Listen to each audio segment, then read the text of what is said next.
कि एक धार्मिक सीरियल के निर्माता ने एक बड़ा काम किया। उसने अपने महाभारत सीरियल में द्रौपदी के रोल में मल्लिका शेरावत को लिया। महाराजा धृतराष्ट्र के शाही दरबार का दृश्य था, बड़ा ही मनोरम परिदृश्य था। सारे दरबारी अपनी आंखें सेक रहे थे, लेकिन भीष्म पितामह इस आधुनिक द्रौपदी के कम कपड़ों को देखकर अंदर तक झेंप रहे थे। उस दिन शर्म, लाज और हया की छुट्टी थी। अच्छा हुआ महारानी गांधारी की आंखों पर पट्टी थी।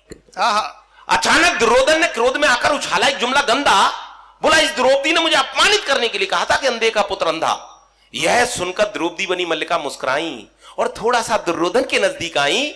बोली, अरे तुम मुझे छोड़कर हस्तिनापुर के लिए लड़ रहे हो? अरे सच्ची बताओ, क्या तुम अंधेपन की ओर नहीं बढ़ रहे हो?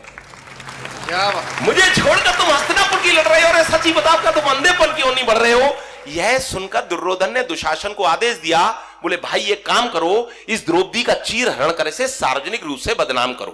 तो दुशासन ने द्रौपदी बनी मल्लिका का ऊपर से नीचे तक सिंहावलोकन किया। तत्पश्चात अपना निर्णय दिया। दोनों हाथ जोड़कर बोला, हे माते, कहां से शुरू करूं समझ में नहीं आ रहा है। अरे मुझे तो आपके शरीर पर चीर ही नजर नहीं आ रहा है कि कहां से शुरू करूं समझ में नहीं आ रहा है। अरे मुझे तो आपके शरीर पर चीर ही नजर नहीं आ रहा है। यह सुनकर द्रौपदी ने अपने तेवर जता दिए और दुशासन की कमीज के 2 बटन तोड़ उसके हाथ में थमा दिए, और दुशासन की कमीज के 2 बटन तोड़कर उसके हाथ में थमा दिए। यह देखकर पांडवों तक में मच गई खलबली।